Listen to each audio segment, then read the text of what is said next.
매주 월요일 어렵고 딱딱하게 느껴지는 경제 소식을 쉽고 재미있게 짚어보는 이채로운 경제 시간이었습니다. 지난번까지는 슬기로운 경제 생활이었는데 이제는 이채롭다. 야, 다채롭고 이채롭고 특이하다. 정말 대단하다. 이런 뜻이 되겠죠?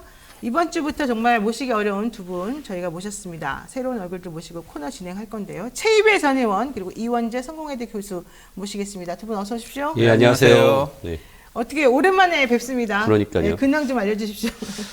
제가 이제 내년 총선 준비하려고 지금 이제 군사 고향에 가서 열심히 지금 군산? 예, 또 밭을 갈고 있습니다. 그래서 네. 공인 회계사로 또 이전에는 경기도 일자리 재단 대표이사를 또 역임해서 군산에서 꼭 필요한 경제 일자리 전문가로 정치꾼이 아닌 일꾼으로 일하겠다라고 하면서 열심히 시민들을 만나고 있습니다. 저는요, 예. 정치인이 좀 알았으면 좋겠어요. 좀 똑똑했으면 좋겠어. 맞습니다. 이 전문가적인 지식을 네. 가지고 정치하면 얼마나 좋겠어요. 맞습니다. 입만 살아가지고 하는 거 말고. 네. 그래서 저는 정말 우리 의원님 잘 되기를 제가 지지하고요. 자, 우리 이원재 교수님, 제가 사실 아주 친하진 않았는데. 네, 오늘 네. 처음 인사드렸네요. 네, 본인 소개 좀. 화면으로 많이 봐서. 아, 네. 네. 본인 소개 좀 네, 해주시죠. 저 이원재이고요. 오랫동안 경제평론했고 랩 2050 하면서 이제 기본소득 우리 사회에 좀 새로운 아젠다로 떠오르는데 어느 정도는 연구로 기여를 했다고 보고요. 민간 싱크탱크 계속 운영했습니다. 삼성경제연구소부터 희망제작소까지 쭉 진행했고 최근 1년 동안 경기도에 들어가서 정책 보좌관 역할을 하면서 도지사하고 같이 정책 만드는 일을 했고요. 다시 나와서 경제평론가로 활동을 시작하면서 데뷔를 네. 노영희의 뉴스인사이다에서 데뷔를 해보려고 좋습니다. 찾아왔습니다. 삼성경제연구소 저희 선배들도 많이 갔어요. 저희 학교 사람들이 졸업하면 거길 많이 가더라고요. 네, 근데 거기 분들 열심히 하시고 똑똑하시고 참 우리의 이 경제 코너가 정말 아주 다른 누구의 코너보다도 훨씬 뛰어나고 훌륭한 그런 코너가 될 것 같습니다. 이름을 저희가 이채로운 경제를 했는데 뭐 상관없으시죠? 좋으시죠? 좋습니다. 네. 예. 네, 괜찮으세요? 좋습니다. 네. 이채롭네요. 우리는 영친이들이라 그래요. 영희 친구. 네, 영희 친구들과 우리 또 이채로운 경제 같이 한번 해보겠습니다. 이채로운 경제 오늘의 첫 주제는 김포시 서울시 편입 이야기입니다. 이 얘기는 이제 하도 많이 들어서 나 다 알아 이런 사람들도 있겠지만 사실 내용은 제가 보기엔 잘 모르는 분들이 많을 것 같거든요. 국민의힘에서 특별위원회까지 만들면서 이거 무조건 우리가 하겠어 이렇게 주장하지만 제가 보기엔 불가능해 보이거든요. 네. 솔직히 어떻습니까? 일단 상식적이지가 않습니다. 그러니까 이제 서울이 이미 엄청 큰 메가시티인데 이거를 더 키우겠다라고 얘기하는 순간 다들 많은 국민들이 물음표를 아마 했을 것이고요. 지금 언론에 나오지만 왜 김포냐, 왜 김포만 하냐 또 이 얘기들이 막 나오잖아요. 그러니까 그렇죠. 이게 어떤 진짜 깊은 논의나 이런 것들이 진행되지 않고 그냥 제가 보기에는 몇 명의 그 국민의힘에 계신 당협위원장이나 이런 분들이 아이디어 차원에서 서로 얘기를 좀 한 걸 가지고서 야 이거 괜찮은데 총선에 먹힐 것 같은데 하면서 그냥 던진 거 아닌가라는 생각이 들고요. 그런 면에서는 국민적으로 이렇게 지금 관심도는 높아졌지만 또 언론이 주목하고는 있지만 실제 실현 가능성은 거의 없다. 근데 그래도 저는 좀 이런 생각이 들어요. 제가 만약에 김포시 사람이라면 어쨌든 김포는 서울 출퇴근하는 사람들도 많고 또 좀 여러 가지 제한이 있어가지고 그 입지나 이런 거에 비해 가지고는 땅값이 좀 떨어져 있다고 스스로도 많이 생각하고 있거든요. 거기 사시는 분들이.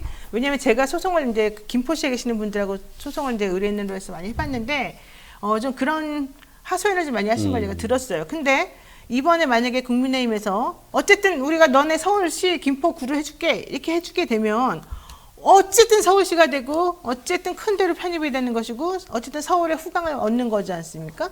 이렇게 되면 그게 실현 가능성이 있고 없고는 두 번째 문제고 일단은 우리들이 원하는 게 무엇인지 얘네가 아는구나 라고 생각해서 되게 기뻐할 것 같아요. 어때요? 그러니까 지금 출퇴근 많이 한다는 얘기를 많이 하는데 사실은 그 경기도에 31개의 지자체가 기초단체가 서울은 있고요. 25개고. 네. 근데 그 중에서 김포 인구 중에서 서울로 출퇴근이나 통학하는 인구가 11번째로 많아요. 그러니까 과천이나 구리, 고양, 의정부 이런 데가 훨씬 많거든요. 많구나. 그러니까 그러면은 당연히 하남, 구리, 고양, 과천, 의정부 다 서울로 합치는 게 말씀하신 대로라면 그분들이 우리 출퇴근 많이 하니까 맞다 그러면 다 합쳐야 되는 그럼 경기도가 누더기가 되고요. 경기도 필요 없다는 얘기 되고 이 얘기가 사실 무슨 얘기냐면요. 무서운 얘기인데 예전에 나왔던 사실 또 국민의힘 계열에서 주장했던 서울광역도라는 아이디어가 있어요. 네. 서울 경기 원래 같은 곳이다. 합치자. 우리나라 중심은 서울이고 그 주변이 경기도다. 이런 아이디어거든요. 그러면 어떻게 되냐면 우리나라 전체는 다 서울광역도의 주변이 되죠. 그렇죠. 다 그렇게 되겠죠. 그러니까 하나의 이 깃발로 다 통일하자 이런 얘기인데 이거는 사실 박정희 대통령 이래로 노무현 대통령 지방분권 주장하셨지만 그 전에 사실 박정희 대통령도 뭐 대전에 대덕단지 만들고 카이스트 만들고 뭐 포항에 네, 포철 네, 만들고 이랬던 네. 거 아니에요? 분산시키자고 했는데 그거를 뒤바꾸는 거거든요. 이거 굉장히 큰 재앙이 될 수도 있는 아이디어입니다. 혹시 경기도권에 살고 계세요? 수도권에?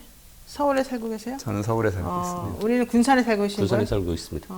그러면은 뭐 아주 그냥 직접적으로 이 동네 부동산 값에 대해서는 관심이 없었을 수도 있겠네.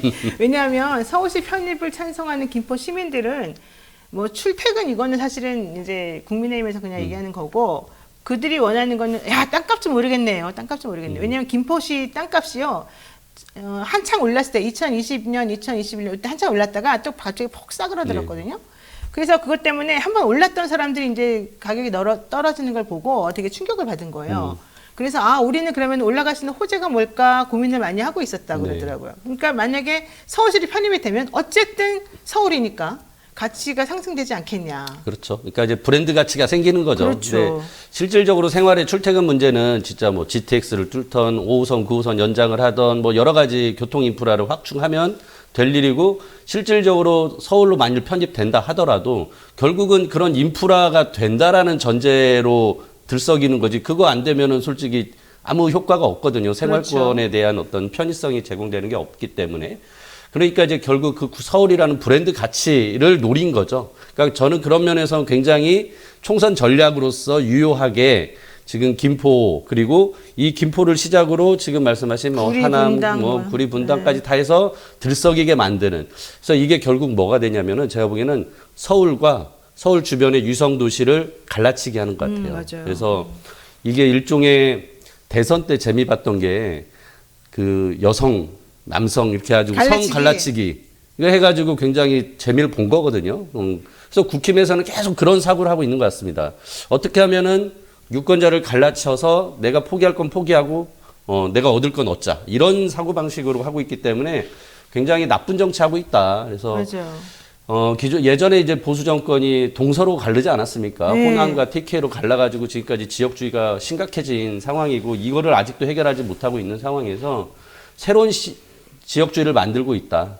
수도권과 그러니까 서울과 유성 도시 간에 또 다른 지역주의를 만들어내는 그런 굉장히 나쁜 정치를 하고 있고 이게 지금 이렇게 시작돼서 이렇게 해프닝으로 끝나는 게 아니라 앞으로 선거 때마다 계속 나올 가능성이 그렇죠. 있어요. 이제 재미 보면 괜찮네 먹히네 예. 이러면서. 그러면은 이제 진짜 이 수도권 안에서도 이런 갈라치기 국민 분열을 통해 가지고 계속 정치권은 이득을 얻으려는 노력을 할 것이고 이게 진짜 큰 틀에서 국민 통합이나 이런 앞으로 가야 될 균형 발전이나 이런 게 아니라 계속 분열과 이런 갈라치기로 정치권이 표를 얻으려고 하는 그런 과정의 어떤 시작 아닐까 싶고요. 그래서 굉장히 나쁜 정치의 시작을 또 하고 있다라고 평가를 합니다. 지금 그래서 김동연 경기도지사도 매우 화를 내고 있습니다.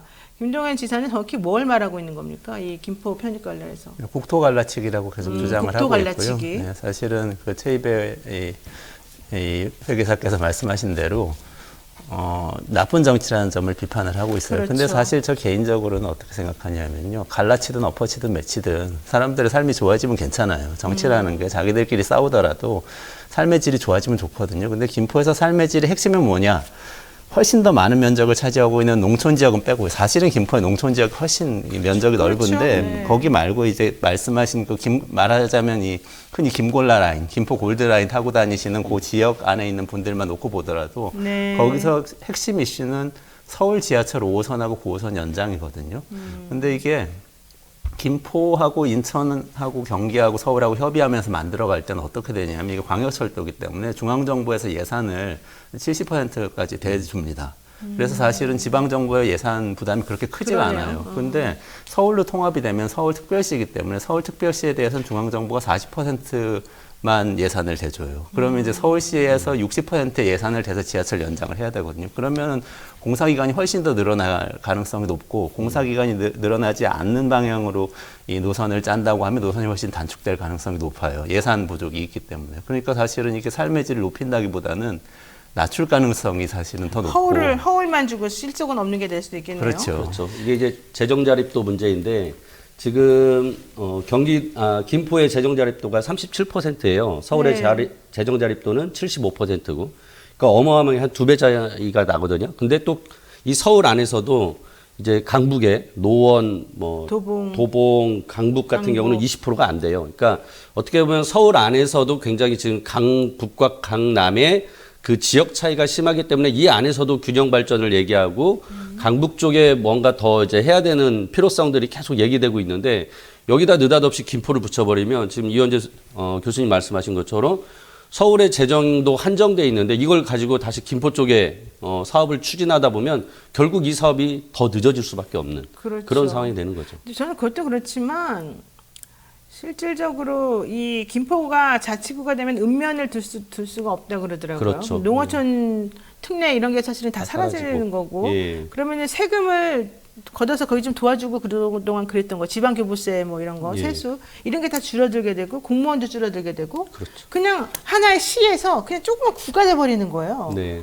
이게 과연 전체적인 큰 틀에서 행정을 한다는 사람들이 무슨 장기적으로 어떤 계획을 가지고서 차근차근히 이렇게 나가야지 국토가 균형 발전하겠다 이런 마음을 가지고 한 게 아니라는 게 너무 드러나잖아요 지금 맞습니다. 하는 걸 보게 되면 그러니까 저는 이런 제안을 만약에 야당이 했다 그러면 저는 차라리 이해를 해요. 야당은 어쨌든 간에 표를 얻기 위해서라도 전체적인 뭐 이런 것보다도 그냥 우리 표 좀 얻어서 정권 잡겠다. 이게 사실은 더 큰 화두가 될 수 있으니까 야당은 욕을 하더라도 어쨌든 야당은 그럴 수 있어라고 생각할 수 있는데 이거 지금 여당이 이걸 들고 났단 말이죠. 여당은 그런 거 따지면 안 됩니다. 여당은 사익이나 이런 거 따지지 말고 공익적 측면에서 지금 자기네가 나라를 잘 다스리고 있으니까 그 나라를 다스리면서 나라가 이상하게 돌아가지 않도록 자기네가 해야 될 의무가 있는 거잖아요. 자기네가 정책을 한 사람들이니까. 근데 여당이 나서가지고 막 갈라치기 하고 야, 나 표 줘. 나 너네한테 이렇게 해주려고 내가 잘하고 있지? 이런 행동을 보이면 아니 큰 그림은 보지 않고 그냥 곧 표 하나 얻으려고 난리치면서 이 나라를 엉망진창 만드는 게 되잖아요. 네, 그러니까 어떻게 그럴 수가 있죠? 그러니까 정말 무책임한 건데요. 네. 아까 전에 이제 농촌 지역이 많기 때문에 김포 같은 경우는 이제 예를 들어서 그 학부형 입장에서는 농어촌 특별 전형도 가능해요. 그럼요. 그거 예, 가능하죠. 교육 문제에 있어서. 네. 그러니까 김포에 어떻게 보면은 농어촌 특별 전형하라고 가신 분들도 있을 거예요. 근데 느닷없이 이게 서울구가 되면 자기 자녀 거까지 이사하고 학교 보냈는데 이제 그거 무용지물 되는 것처럼 이 농촌 지역에 대한 고려는 전혀 없이 지금 진행하고 있고, 그러니까 굉장히 뭐 논의가 성숙된 것처럼 뭐 1년 전부터 얘기를 했다는 둥 막 그런 얘기를 하는데 앞서 말씀드린 것처럼 그냥 몇몇 사람들끼리 그냥 아이디어 서로 이렇게 공유하지 않았을까 싶어요. 근데 그걸 가지고 마치 진지한 논의가 있었던 것처럼 자꾸 이제 왜곡하고 그러면서 굉장히 무책임한 지금 정치를 하고 있는 거죠. 그래서 여당이 이런 식의 무책임한 모습을 보이면 야당 정말 피곤해요. 우리도 그렇죠. 더 질러야 되나? 뭐 이런 거 자꾸 얘기하게 되면 서로 나쁜 경쟁만 하는 서로 거예요. 이제 큰일 나는 거죠. 그럼 네. 이제 진짜 망합니다. 절대 그렇게 그러니까요. 하면 안 되고 그래도 우리 국민의 현명해서 물론 이제 김포를 제외한 나머지 국민들의 여론을 물어보니까 60% 이상은 아유 말도 안 돼 하면 안 돼 이제 이렇게 얘기를 하셨다 그러고 김포 시민 같은 경우는 조금 그래도 좀 하면 나을까 이런 생각을 조금 고민을 좀 하고 계시는 것 같은데 어쨌든 그래서 여론 근데 이제 이게 지역구 국회의원을 뽑는 거다 보니까 그 동네는 또 다 될지도 몰라요. 그래서 지금 그것 때문에 그 김포에 있는 민주당 의원들이나 다른 당 의원들이 되게 불안해하고 있다 뭐 이런 얘기도 하더라고요. 근데 사실은 그쪽 동네 사람들이나 우리나 다 현명하기 때문에 사람들이 바보가 아니기 때문에 이게 현실적으로 하기 어렵다는 걸 알게 될 겁니다. 왜냐하면 국민의힘이 지금 31일에 김포의 서울 편입을 예정하고 있는 행정구역 개편 특별법을 만들겠다는 거거든요. 이게 뭡니까? 도대체 그러니까 의원들이 이런 식으로 입법을 해가지고 그냥 싹싹싹 해버리겠다는 거잖아요. 가능해요? 그러니까 지금 절차상 이게 지방자치단체 뭐 패치 분합이라는 되게 어려운 용어로 이렇게 행정적으로 돼 있는데 그 뭐냐면 새로 만들거나 뭐 나누거나 합치거나 하려고 그러면은 두 가지 경로가 있어요. 하나는 정부에서 주도해서 하는 거예요. 정부에서 주도해서 하려면 정부 입법을 해야 돼요. 어쨌든 결국엔 법을 바꿔야 돼요. 정부 그렇죠. 입법을 하려면 명분이 필요하니까 주민들의 의견을 물어야 되거든요. 그럼 주민들의 의견은 어떻게 묻냐? 주민투표 아니면 지방의회에 묻는 거예요. 그럼 지금 같은 경우에 김포시의회, 경기도의회한테 물어봐야 되거나 아니면은 네. 김포 시민 주민투표를 하면 됩니다. 이거 굉장히 복잡하잖아요. 주민투표 한 번 하려면 이제 몇 달 준비해가지고 오래 해야 걸려요. 되니까 안 되니까 이제 또 한 가지 길이 국회에서 입법해가지고 그냥 법을 확 바꿔버리는 의원 거예요. 입법으로? 의원 네. 입법으로. 그래서 그 길로 가겠다는 건데요.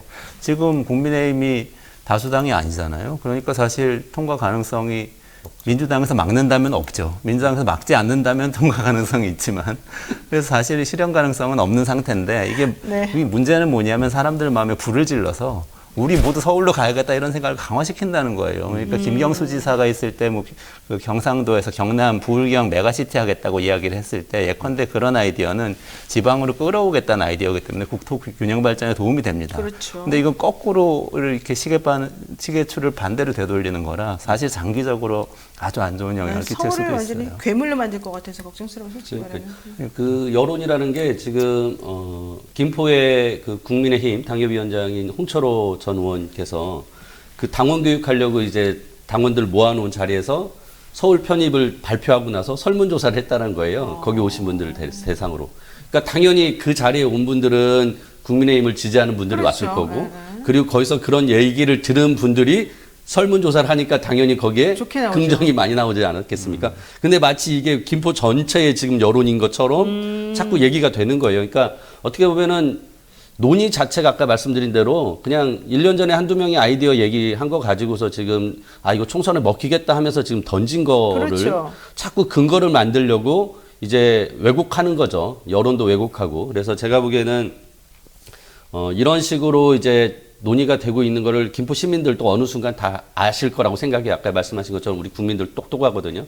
그러니까 이게 재정 자립도 문제 아까 전에 말씀드린 것처럼 그리고 5호선, 9호선 골드라인 연장 문제에 어느 돈이 들어가느냐, 네. 국가 예산이 들어가냐, 서울시 예산이 들어가느냐 이게 다 결국 따져집니다. 따져지면 오히려 이게 김포 입장에서 그래 부동산 가격은 오를 수 있겠지만 라고 하지만 그 나머지 인프라나 이런 것들이 늦어지고 안 좋아진다고 생각하면 결국은 안 되겠구나라고 생각하시지 않을까 싶어요. 그러니까 포퓰리즘이 사실 다 망치는데 김포 맞아요. 골드라인도 왜 지옥 처리됐냐면요. 그게 사실 김포시장이 혼자서 추진했기 때문에 그런 거거든요. 원래 서울시 경기도 다 협의해가지고 만들면 이게 넓은 긴 차량을 넣는 서울 지하철 같은 이 지하철 만들 수 있어요. 네. 근데 안 한다고 그러니까 자기 임기 내에 하겠다고 그냥 확 김포시 100% 예산으로 그냥 해버린 거예요. 규모를 줄여가지고 한 거죠. 그러니까 그게 지금 두량밖에 차량도 못 작고. 들어간 아주 작은 역사를 만들어놔서 사고 위험이 항상 상존하는 그런 게 된 거거든요. 그러니까 다 같이 협의해가지고 장기적인 안목에서 해야지 이렇게 막 포퓰리즘으로 밀어붙이면 반드시 사고가 납니다.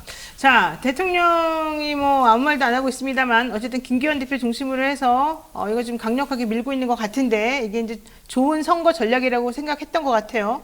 그러니까 지난번에 이준석 전 대표가 우리 방송에 나와가지고 이제 김포 던졌으니 다음은 공매도다 이런 얘기를 했어요. 그리고 네. 정말로 MBC에서 보도를 했는데 서로 이제 의원들끼리 국민의힘 의원들끼리 공매도 얘기를 하는 거 그 문자 메시지가 포착이 됐단 말이에요.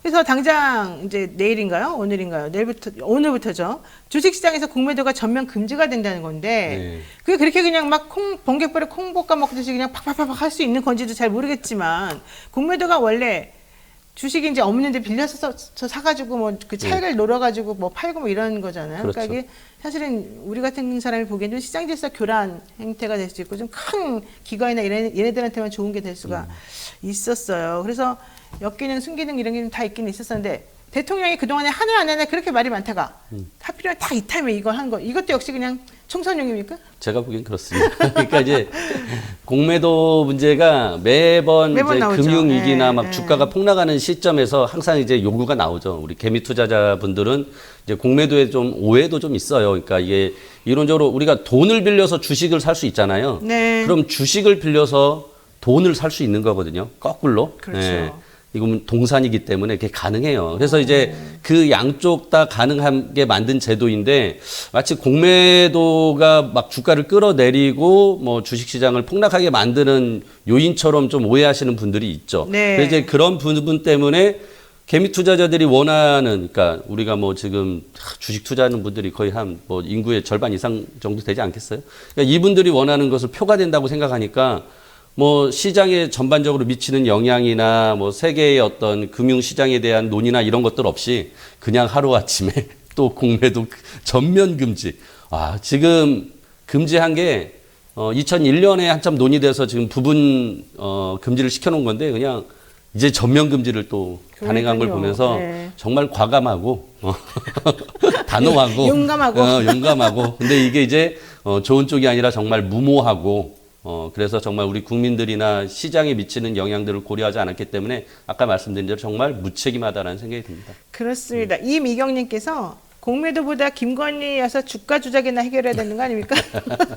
김대호님은 혹시 김포에 최에서 땅이 있나요? 생각한 게 다 비슷비슷하네요. 자, 공매도 관련해서 정부는 향후 8개월간 공매도를 금지시키고 그 금지 기간 동안에 빌린 주식을 상환하는 기간, 차입 조건 등 기관과 개인 사이에 존재하는 공매도 차별을 개선하겠다라고 얘기를 하고 있습니다. 하지만 전 세계에서 공매도를 금지하고 있는 나라는 극소수로 오히려 이것 때문에 외국 자본이 빠져나갈 수 있다라고 하는 또 소식도 있습니다. 자, 이 얘기도 안 해볼 수가 없습니다. 국내 5대 시중은행 가계대출 잔액이 지난달 3조 7천억 가까이 증가했다고 합니다. 가계대출 잔액이. 최근 용산에서 가계부채 가지고 뭐 얘기 나오고 있고 대통령도 막 혼내주고 있어요, 사람들을. 이거 무슨 말인지 이게 갑자기 왜 나왔는지 한번 설명 들어볼까요? 그러니까 지금 뭐 사정은 이해가 가요. 네. 그러니까 지금 경제가 어렵잖아요.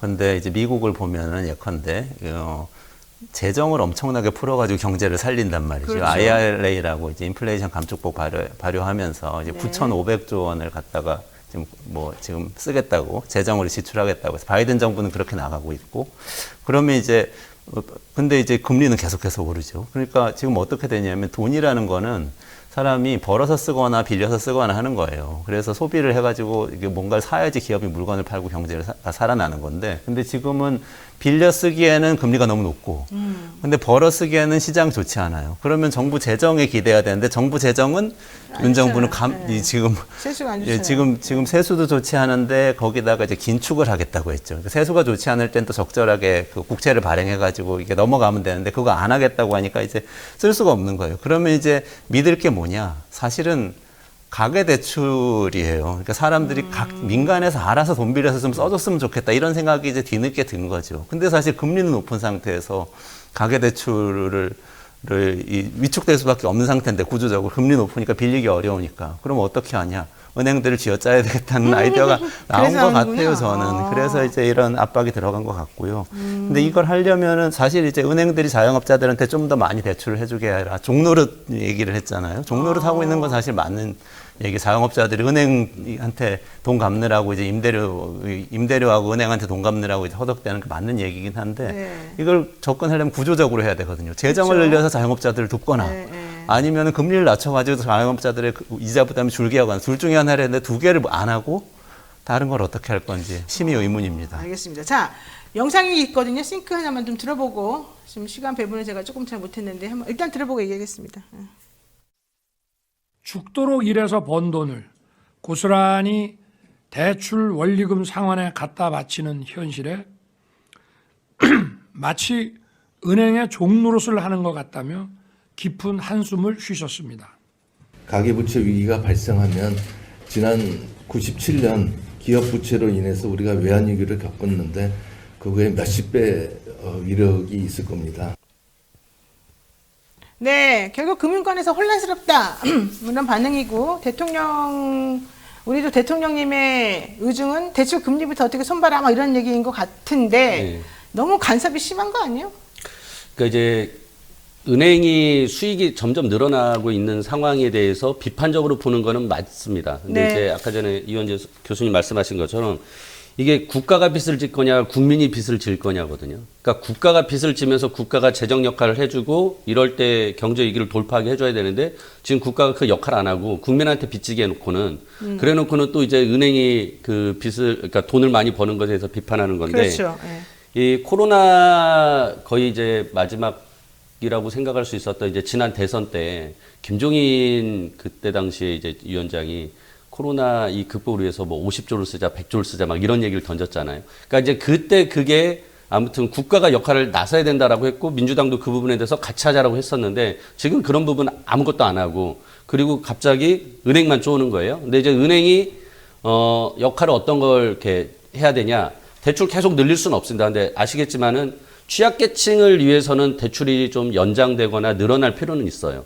근데 투자를 하거나 투기를 하기 위해서 돈을 빌리는 사람들한테는 늘릴 수는 없거든요. 그리고 그분들한테는 그렇죠. 고율의 이자가 지금 적용되는 것에 대해서도 뭐 굳이 혜택을 줄 필요는 없단 말이에요. 그래서 우리가 엄격하게 그 부분은 구분해야 됩니다. 취약계층과 그렇지 않은 게요. 그리고 취약계층에 대해서 대부분 자영업자죠. 코로나 시대에 빚을 많이 졌던 그분들을 위해서 정책금융을 더 강화시키고 그걸 하기 위해서 예를 들어서 은행이 일정 정도 출연금을 많이 내서 기부금을 좀 내서 그런 부분 역할을 해라라고 하는 정도는 가능하다고 봐요. 그래서 저는 지금 대통령이 이렇게 말해놓고 결국 정책 만들어지면 이 정도 만들어질 거라고 봅니다. 은행이 예를 들어서 서민금융진흥원에다가 출연금을 좀 많이 내게 하거나 또는 보증기관에 좀 출연금을 많이 내서 지원해라, 취약계층 지원해라. 이 정도 나올 걸 가지고서 마치 지금 은행 때려잡기 하는 것처럼 또 얘기하는 아니, 그러니까 거죠. 사실 대통령 말이 되게 좀 이상했던 거는 뭐냐면, 결과론적으로는 대출금리 너무 높고 니네 너무 이자 장사 많이 하니까 나쁘다는 게 대통령의 요점이었잖아요.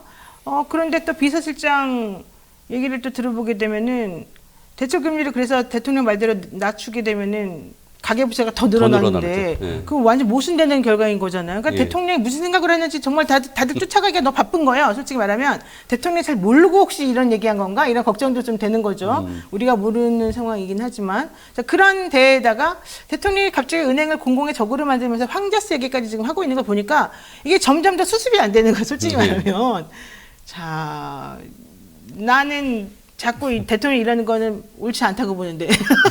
나 이런 말 하면 안 되는데. 횡재세는 뭐 고민을 해볼 수는 있어요. 네. 근데 제가 보기엔 말씀하신 초과이익이니까? 그렇죠. 네. 그러니까 이게 어떤 특별한 상황 때문에 갑자기 이익이 늘었을 때 그 이익을 어떻게 볼 것인가. 이익의 그렇죠. 카테고리를 네, 좀 네. 다르게 정의하는 거거든요. 영업을 정상적으로 해서 번 게 아니지 않냐 뭐 이런 얘기인데 고민은 해볼 수 있는데 그거를 지금 갑자기 고민을 해서는 안 되는 거고 게다가 감세를 하겠다고 해놓고 횡재세를 이야기한다는 건 말이 안 돼요. 미국 바이든 정부 보면 재정 지출을 이렇게 많이 하겠다고 발표하기 위해서 증세안을 어쨌든 내놨거든요. 그러니까 대통령이 자꾸 말이 왔다 갔다 해 솔직히. 뭘 모르고 얘기할 때 이런 증상이 나타나는데. 그렇죠. 예. 저는 실행 의지가 없을 때 이런 상황이 된다고 실행 봅니다. 의지가 없을 때. 그럴 수 말씀은 있네. 하시지만 이제 실행이 실제 되지는 않도록 하는 거죠. 아 일부러. 네, 그렇죠. 그러니까 저는 그럴 것 국민들에게 같아요. 내가 이렇게 생각하고 있어라고 하면서 좀 뭔가 기대하게 만들고 시원한 감을 느끼게 하지만 실제는 그 일이 되면 안 되니까 좀 그렇게 만드는 거다. 당연히. 그러니까 지금 해야 될 건 아까 최 의원님 말씀하셨지만 확장 재정이에요. 확장 재정. 재정을 더 많이 쓰는 거는 대통령이 할 수 있는 일이고 해야 하는 되는 일인데 일이고. 지금 그런데 그거는 안 하고 다른 자꾸 딴 데 가서 은행은 잘못하고 있네, 뭐 카카오는 잘못하고 있네 이런 얘기 하는 거는 본인의 역할에 대해서 사실은 좀 회피하고 있는 거죠. 아니 그리고 대통령이 자꾸 특정 기업을 자꾸 거론해요. 네. 그거 되게 부적절한 거 아니에요? 그렇죠. 그러니까 이제 정확하게 지적하셨어요. 자기가 할 일 안 하고 자꾸 그거를 기업이나 막 국민 책임으로 떠넘기는 거예요. 아, 쟤네가 잘못해서 그런 거야. 그러니까 이제 굉장히 무책임한 거죠. 자기가 그러니까 대통령으로서 내가 책임지고 뭘 해야겠다라는 생각이 없는 굉장히 무책임한 정치를 지금 하고 있는 거죠. 그러니까 지금 그래서 경제가 뭐 처음에는 상저하고 뭐 이런 얘기했습니다만 지금 보면은 계속 저저갈 것 저저요. 같아서 이게 좀 걱정이긴 한데 모르겠어요. 또 워낙 대통령님 말씀을 잘 듣더라고요.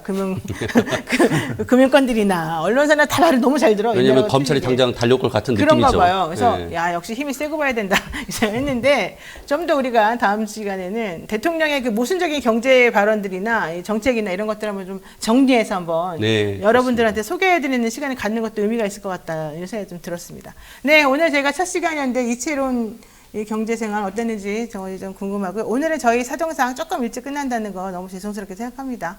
자, 두 분 오늘 뭐 한마디씩 하고서 정리할까요? 오늘 처음 해보신 소감?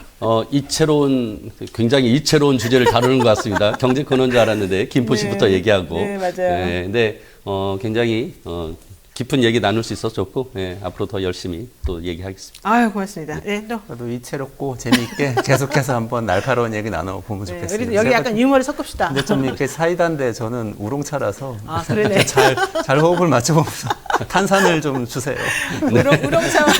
우롱차와 사이다가 네. 어떻게 되나 보겠습니다. 자, 여러분들 오늘 저희 방송 처음이었는데 어땠는지 여러분 의견 많이 주시고요. 또 어떤 방향으로 갔으면 좋겠다도 얘기해 주시면은 저희가 적극 반영하도록 하겠습니다. 두 분은 여기서 보내드려야 될 것 같습니다. 고맙습니다. 감사합니다. 네, 고맙습니다.